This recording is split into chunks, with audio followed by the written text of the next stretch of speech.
Value can be a funny thing. It can be in the eye of the beholder, change slowly, or even change rapidly in the blink of an eye. Unlike a scientific formula, a formal appraisal is nothing more than an estimate of value created by a licensed appraiser that tries to factor in current market conditions using all pertinent information. While the process can seem mysterious, it's just one qualified person's opinion on a particular day based on the information and evidence they have available at the time. The standards which real estate appraisers must follow would normally be dictated by a nonprofit organization founded in 1987 called the Appraisal Foundation. Each state would license and certify appraisers individually, but they generally follow the recommendations for training and best practices provided by the different boards of the Appraisal Foundation. The specific guidelines related to developing and reporting an appraisal come from the Appraisal Standards Board and are commonly referred to as Uniform Standards of Professional Appraisal Practice. These same rules do not apply to real estate agents and brokers. When listing a home for sale, it's common for the agent to complete a competitive market analysis, CMA. While they might use some of the same information a licensed appraiser would, like the sales prices of other homes in the same neighborhood, the CMA would not contain the detail or be nearly as comprehensive as an appraisal. In addition, a CMA is not sufficient proof of value for most lenders to make a loan. However, some lenders do rely on brokers when an owner has fallen behind in making loan payments. In an effort to assess their financial risk, the lender may hire a local agent or broker to perform what's known as a broker's price opinion, BPO. Sellers would not typically be cooperative, so this might entail a quick trip to the home where an outside picture is taken, a la paparazzi style, and also includes a brief analysis sent to the lender of both the outside condition of the property and current market conditions.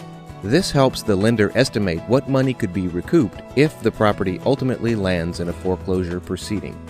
Everything in real estate is negotiable, but the prices paid for BPOs would generally be 1/4 to 1/3 of what an appraisal would cost.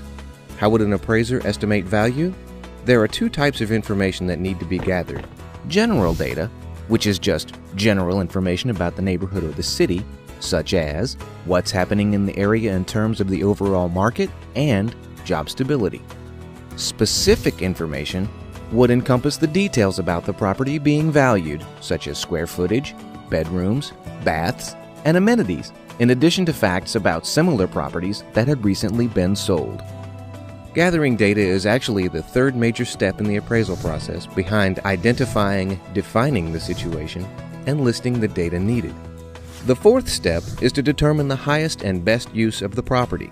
What legal use would generate the highest return or profit, but is also permissible given current zoning regulations. For a single-family home in a subdivision, the use is almost certain to be as a dwelling. But what if you had an older home on South Main Street that now has lots of traffic after a widening of the road? Is it possibly zoned for business use so that an attorney or insurance agent might relocate their office? The highest and best use can also change over time. What if a new office building is suddenly being built next door? Does that change the best use for the property? These factors will be taken under advisement before a determination of value can be provided. The fifth step in the appraisal process is to estimate the land value separate from any buildings, as it will remain regardless of what happens to any structures. The sixth and most important part of an appraisal is to estimate value using the various approaches to value. There are three distinct ways to value property, with each approach particularly suited for specific types of property. The sales comparison approach, the cost approach, and the income approach to value can all be used by the appraiser whenever appropriate based on the property in question.